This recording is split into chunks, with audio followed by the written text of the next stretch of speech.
Hello and welcome to the first episode of the Paul Jennings Show. I'm coming to you from Malaga in Spain, and I'm so excited to be launching this show today with a fantastic guest, Lucia Sarmiento. But before we get into that, I just want to explain a little bit about what this show is. Essentially, a number of years ago, I started the Play Cajon podcast, and then went on to host the Drum Channel podcast, working with Don Lombardi and all those guys at Drum Channel. And it was fantastic. And I really enjoyed connecting with the drummers and percussionists and conducting the interviews. And I just found that their stories really were very inspiring, not only to me, but to the listeners. And I wanted to eventually bring something to you guys through my own channel, my own YouTube channel here, where I was bringing in some incredible, amazing and inspiring people who've really taken their musical careers to the next level and done some wonderful things. So we're here at the start of this journey, and thank you for being here with me. And thanks to all the subscribers who've subscribed to the channel over the years. This is new territory, and I really hope you enjoy this content. If you're new to the channel, please do hit subscribe for the latest episodes, and hit a like, thumbs up down below as well. That tells the YouTube algorithm that I'm doing something good, so that'll help get the word out. So I really appreciate that. All of the content, all of the episodes are going to be free, so if you do fancy helping me out, the like would be much appreciated. Lucia Sarmiento is my guest today, and Lucia is from Peru. She lives in Minneapolis currently, and I first met Lucia in Minneapolis when I lived there. She's an incredible saxophone player, guitar player, musician overall. She is currently playing with Pitbull, and she recently picked up that gig, I think this year. And her journey is really incredible. She's such a driven and positive and forward-thinking person. And her story of how she first got into music, and then just the sort of, she has a sort of understanding of the steps that she needs to take to get where she wants to get to as a musician and as a person as well. So this is a really inspiring conversation and a great one to start the show with. Check out Lucia's info below. You can subscribe to her Instagram, her YouTube. She's always posting amazing videos, whether it's just her at home composing something or playing something, or whether she's on stage with Pitbull in a ridiculous stadium in Saudi Arabia. Before we get into the chat with Lucia, I want to just quickly show you guys some video clips of Lucia playing. And this will show you just how incredible of a musician and performer that she is. And then we'll get into the chat. So thanks so much. Again, enjoy it. And I hope you find something inspirational in here for yourselves.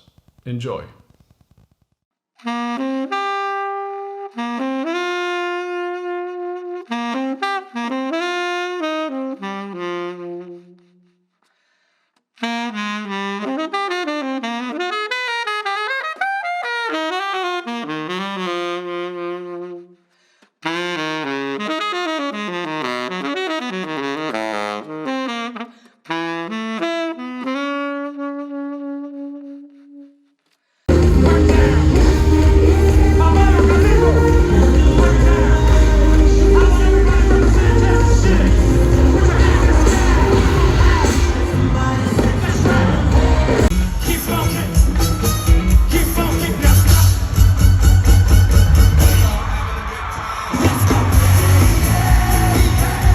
Lucia, thank you so much for joining me on the show. It is wonderful to see you. I haven't seen you personally in a few years, and when I lived in Minneapolis, we were friends. So it's so nice to have you on. And you're back in Minneapolis. I just want to say I'm in Malaga in Spain, and which is beautiful, and I'm really enjoying it here. But you're in Minneapolis after being like all around the world, literally. And how are you doing? Are you happy to be home? I'm really happy to be home. I had a crazy 3-4 months this summer. Lots of traveling, lots of playing, going on tour, crazy. And now I'm back home writing, finishing up my album, you know, doing the other part of music that I enjoy doing besides performing, which is recording as well. So you're working on a new record, like a new whole album? Yes, actually, it's gonna be my first album ever. So yeah, hope I get to finish it and release it 2022. Cool. Well, I look forward to hearing that. But let's I just want to start like at the beginning, because I met you in Minneapolis when Yeah. I used to live there, and I mean that was years ago. I think you and I did a gig together in like a band shell somewhere. Where, you remember, like Mm-hmm. it was for Adam Conrad's like Improvistra thing. Oh And that's when I yeah. believe that's when we first met, and we did that like wee thing where we were just improvising, we were just making it up Mm-hmm. um, under the direction of Adam. However, you had recently moved, or maybe like a couple of years before, to Minneapolis from Peru, which is where you're Mm-hmm. from. Now, where did your musical journey in Peru begin? How did it how did you Mm-hmm. get into playing saxophone and everything else you do? That's a good question. I think my journey as a musician began since I was a baby. Pretty much, I always sang and I listened to music, you know, and my mom is a very big music fan. So there was always music playing in my home.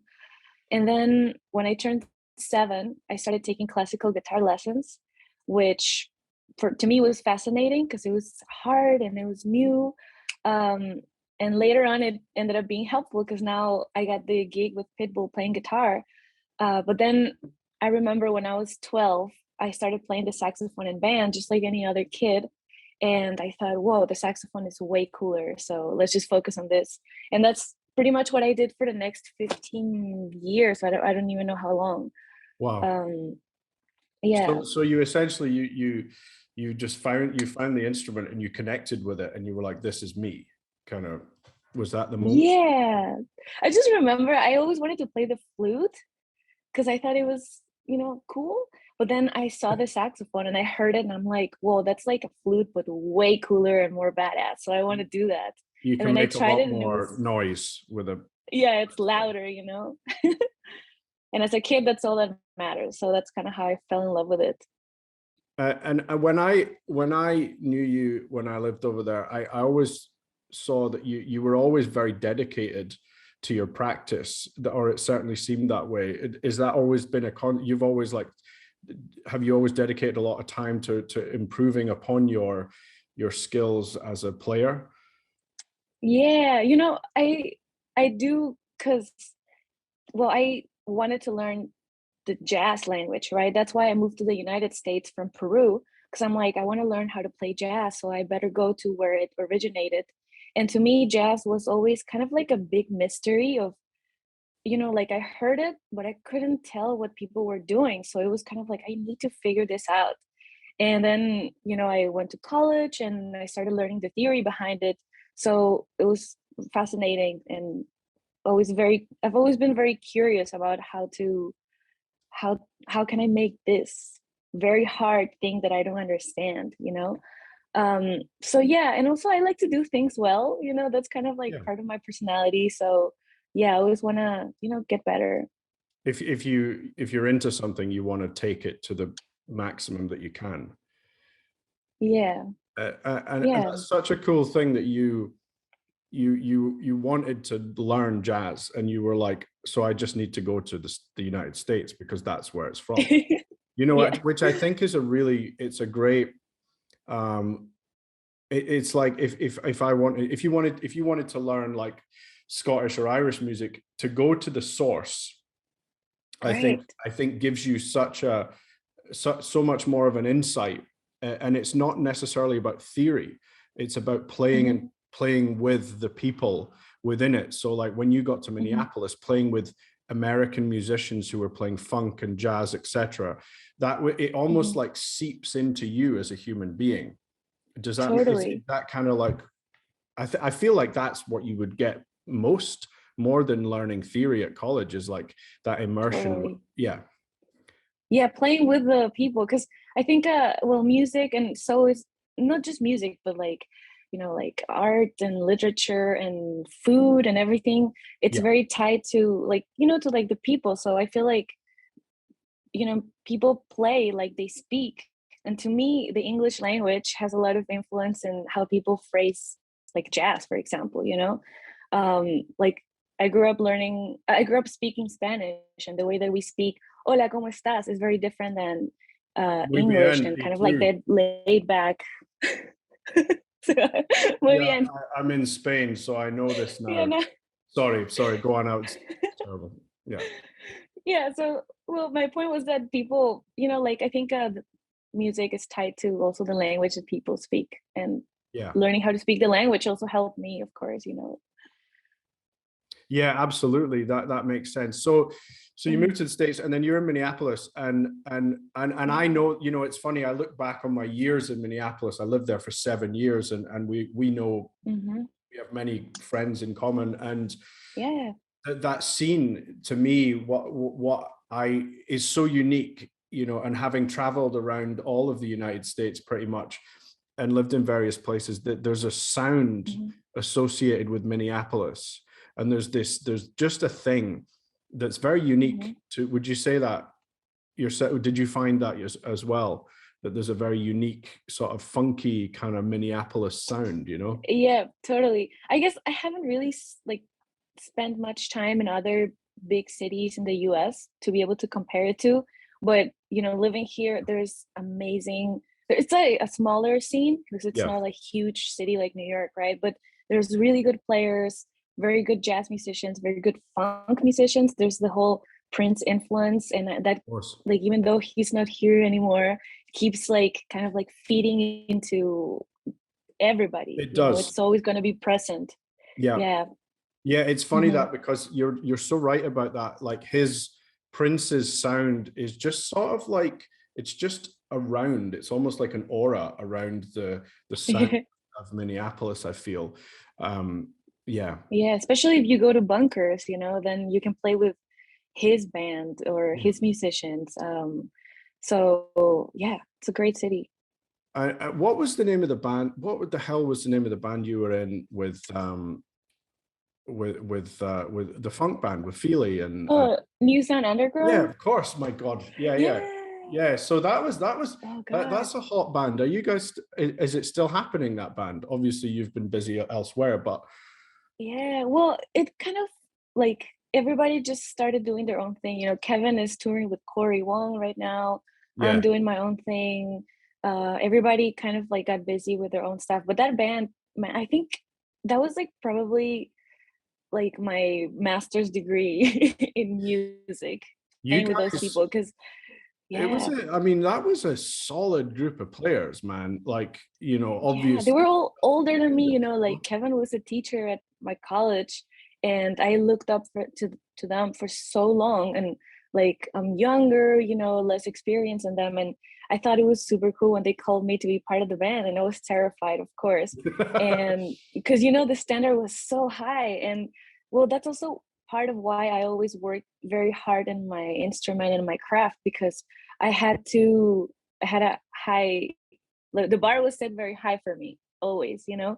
and yeah, like if I made a mistake, they would be really kind to me, of course, because they were my bandmates, but I would feel like, oh man, I gotta get better at this, I better go practice. That's um good. That's nice that it was a kind environment. Obviously, the standards high, but everyone's like, mhm. you, yeah, everyone was loving and nice with that, and yeah. Yeah, and we got to travel. We went to Alaska in 2018, I think. We got to see lots of things and play music. It was a great time. Love that Yeah, time. I loved you Mhm. guys. Like the couple of times I saw you, it was brilliant. Great sound. And Yeah. I've always loved. I mean, all of those guys, but David Feely I've always loved. He's a very Hmm.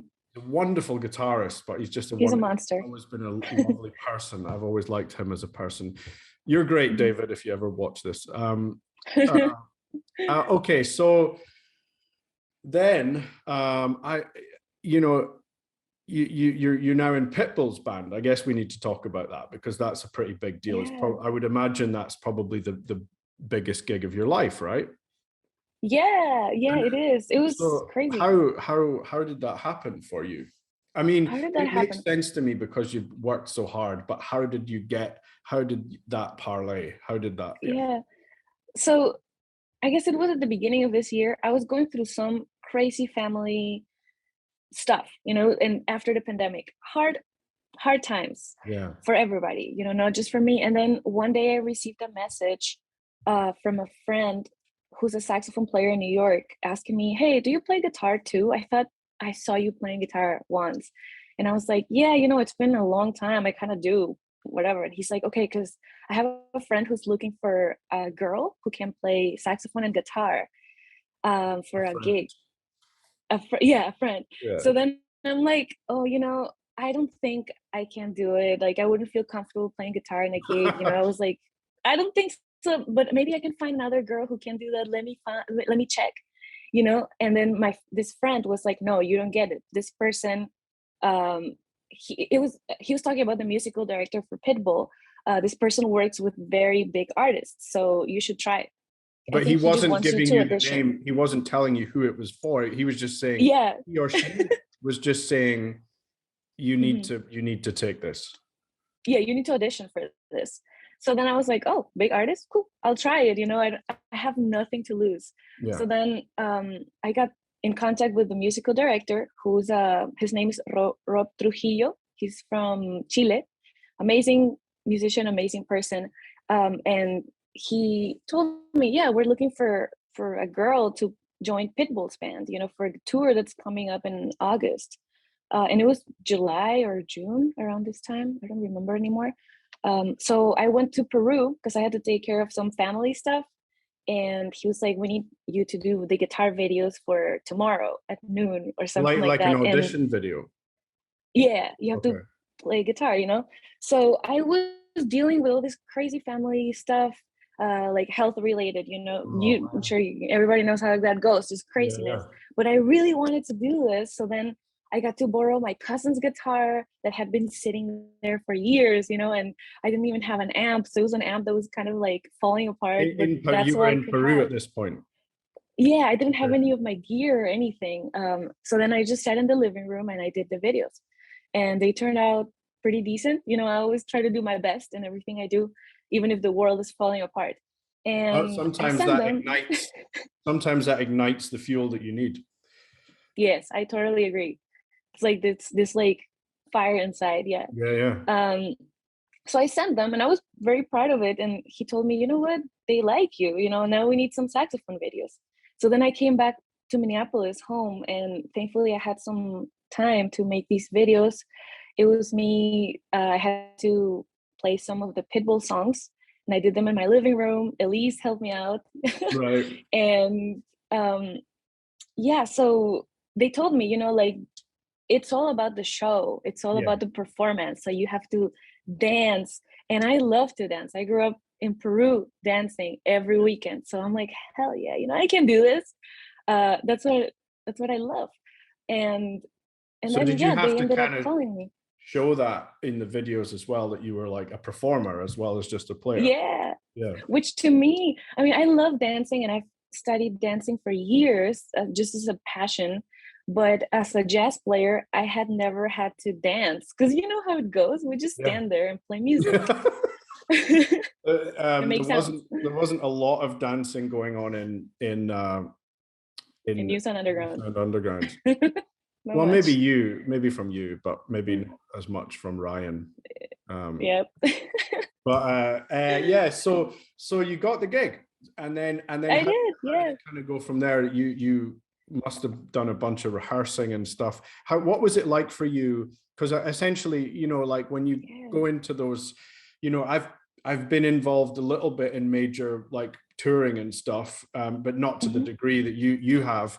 What's it like entering that world from, yeah, what was it like for you entering that major touring world? Yeah. Good question. Well, it was crazy. I got the call and they were like, "You have a week to learn 35 songs. See you in Miami for rehearsal." So it was, just bam, bam, bam, bam, work, work, work, memorizing, charting out stuff, getting Yeah. my guitar chops back, which I haven't played in years. And then I'm on a plane going to Miami to meet all these people that I've never heard of, and of course I was scared, but also I was like, well, you know what, I prepared really hard for this, and I know I've been preparing for years for this, so I got this. And yeah, I mean, it was really hard. It was 2 weeks of rehearsals from 9 till 6 p.m. and it was tough, like physically. I got a shoulder injury, and I was like, I need to take some rest. I think I'm getting tendonitis, and the industry is kind of like, you know what, we have to record for Pitbull to hear the rehearsals. You can't rest. You have to figure it out, So yeah, a lot of ice packs, stretching, going to the chiropractor. Okay. So it's like very tough. And yeah, I mean, that's just how it is. You have to do your best all the time. And there was a lot of times where I was hurting, I was sore from so much rehearsing, but I had to still sit there and try to put a happy face, and do the job. I can relate to when I did a big tour, and we ended up, it was with the world's fastest tap dancer, and I was a percussionist in the show, and we did a big one on Broadway, and we just on a whole tour, and I was playing hand percussion and a lot of cajon, and when we were doing 2 shows a day on Broadway, and my hands were absolutely wrecked. But it didn't matter. I just had to I had to tape them up. The show had to happen. And it was like, well, I can rest at the end, so yeah. Yep. Yeah. I can rest when I die, basically. Yeah. So yeah, it was tough. I gotta say, it was tough entering this industry as a girl, younger than everybody, new to the industry, have to prove myself, of course. Yeah. So I gotta be on my top of my game all the time. In every single aspect, not just musically, but as a person, time, just having a good attitude. So it was very tough. That's actually the biggest part of it. I think that not a lot of people understand at first is, because you've already got the chops, you can already dance, you can already, play the horn, the saxophone, and you can already play the guitar, and you've got but then it's the hanging out and being the person, being like a person that people want to be around as well. Yeah. That's the part of it that's probably the most important, in some ways. Yep, totally. Got to be a good team player. Yeah. But those are things that you can learn, and of course we have all made mistakes when we were younger, but then you just start learning from experience. Yeah. That's the game. Yeah. So then was it like an arena tour, or did you play like arenas and stadiums, that kind of thing, big gigs? Yeah. So it was 8 weeks, 32 shows, all over the United States, and it was mostly amphitheaters, which was nice because it was in the middle of the summer, so it was outdoors. Oh yeah. And it was just like packed, like 20,000 people every night, which is very different to what I was used to. We did some yeah, I mean, just guaranteed 20,000 people every night. Yeah. Yeah, like playing jazz, you don't get that many people. We did some arenas too. It was crazy. and then I saw you hanging out with a camel. Oh yeah. Because you went to Saudi Arabia. Yeah, so that was insane. What was I've never been to Saudi Arabia. I've been to Bahrain and I've been to Dubai, but I've never been to Saudi Arabia. It's not that easy to get into if you don't have a reason to go there. But how was it? How was Saudi Arabia? So tour was over, right? I was like, okay, I'm gonna go home now. Rest a little bit. I'm exhausted from sleeping in the bus for 2 months. Yeah. And then we just get the call like, hey, Pitbull picked a very important gig in Saudi Arabia, in Riyadh. Pack your bags. You have 2 days or something like that. We're going, yes. So pack my bags. They told us as a woman, you can't show your arms. There's a certain dress and behavior codes. So it was kind of a stressful trip. But that surely contradicts a lot of what Pitbull's show is about. Right. So we had to change the show. Okay. Like the dancers, they had to, no twerking, no squatting. It was mostly like moving their arms. also they told me, just to be safe, don't look at him on stage, don't touch him, don't get too close to him because you don't want to give off the wrong vibes or whatever. It was So himself. yes. Like, okay. Yeah, because there's certain parts where we have to interact with him, and we're just like, no, let's play it safe. And what was the performance? So it was the beginning of their festival season called the Riyadh season, which I think for them goes like 5 months. They're like insane, they're super extra about everything they do. So we played for, honestly, they were giving us some weird numbers. Some people were like, yeah, there's going to be 500,000 people coming. There's going to be 5 million people coming, and I don't know how many people there was. No one really knows how many people were there, but yeah. Yeah, because it was like a free show, so there was a parade, there was fireworks, and like the prince was there, like all the royalty people from Saudi Arabia. So yeah, it was crazy. Also, yeah, we got a day off after the show, and we got to hang out with a Saudi prince who took us to his farm, and he was like, let me show you guys my camels, and he had like 300 camels, and we got to ride them. So it was insane. It's interesting when you get, I mean, when I can imagine when you're on a gig like that, with you can end up in these situations where you're like, wow, this is a crazy place. Like personally, I've had a few in my life where performing with someone has led me to be in a situation where I'm like, this is wild. Like, so I'm imagining it was a very similar thing for you. Yeah, totally. Yeah. Like a year ago, I would have never imagined I would be experiencing all this. Yeah. Well, that's it. You're like standing you're hanging out with a prince in Saudi Arabia, riding one of his camels. and you just never can foresee. You could never foresee that, that's the beautiful thing about life and living. And it is, you make all these choices and these decisions, and you set these goals, but it will always send you in another direction, and then you just have to roll with that. And I think I can see that you can relate to that. Totally. Yeah, I was, you couldn't have been said better, but I think it's important to be prepared. Sometimes you don't know what you're preparing for, which is the best part, I think, because it's exciting. Anything could happen, and also nothing could happen. You never know. But if the opportunity comes to you, you should just go for it and try it. And yeah, like I was like nervous. I was scared.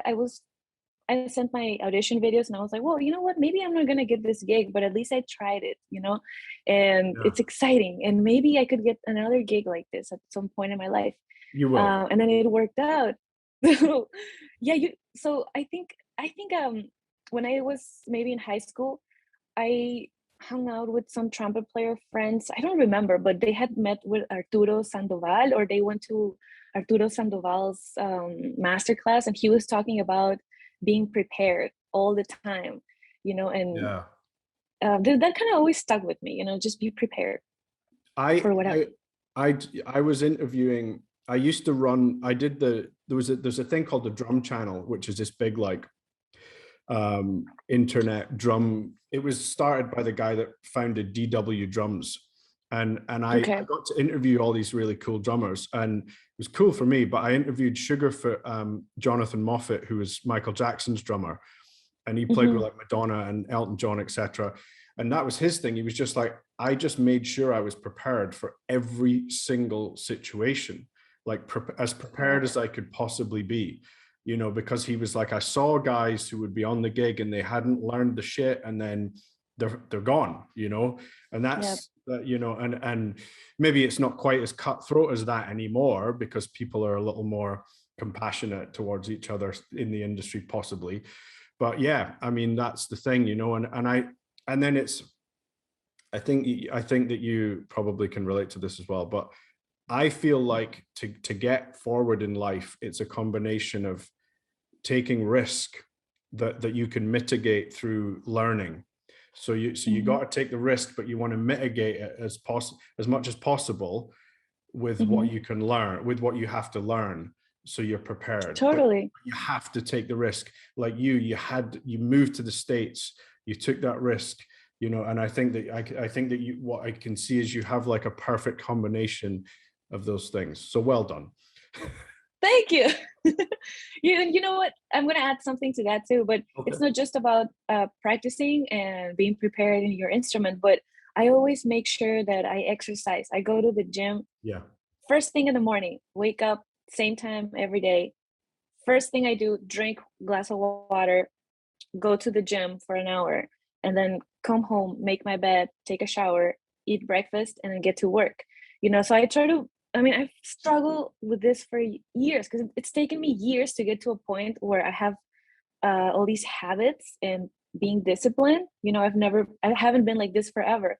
It's but like a I routine. try to, yes, and I try to sleep 8 hours every night. I try to exercise every day. Of course, I take some days off. Yeah. I don't party a lot. You know, I drink very moderately when I go out with my friends. So I think that all that adds to my work ethic, because when I show up to a gig, I am always on my best game, you know, and it goes from my instrument to my mental state to my physique, everything. That is a wonderful piece of advice or knowledge or whatever, something that is because I think that's part, you know, it's all just part of like, yeah, of creating the best version of yourself, I guess, that you can, without putting all this pressure and having the voices in your head, trying to get rid of them as well, you know, but yeah. It's the exercise thing is important, you know, because I fell out of the routine of exercise and working out during the lockdown, as many of us did. Yeah. And recently I've started to make it a part of my life again. And it is profound, the power that physical exercise has for your head, you know. Yes. So crazy. This morning, for example, I didn't feel like going to the gym, but I know that if I don't move my body and I don't sweat a little bit in the morning, I'm going to be tired all day and a little sluggish, and I'm probably going to make worse choices about what I eat, you know. So then I'm like, no, I gotta go, even if it's just for 45 minutes. Let's get out of this house. Let's go. So yeah, it's all about, you know, like balance too. Of course, I'm not perfect, you know, like I also sleep in and whatever, but I try to make the best choices. I mean, you're allowed to sleep in.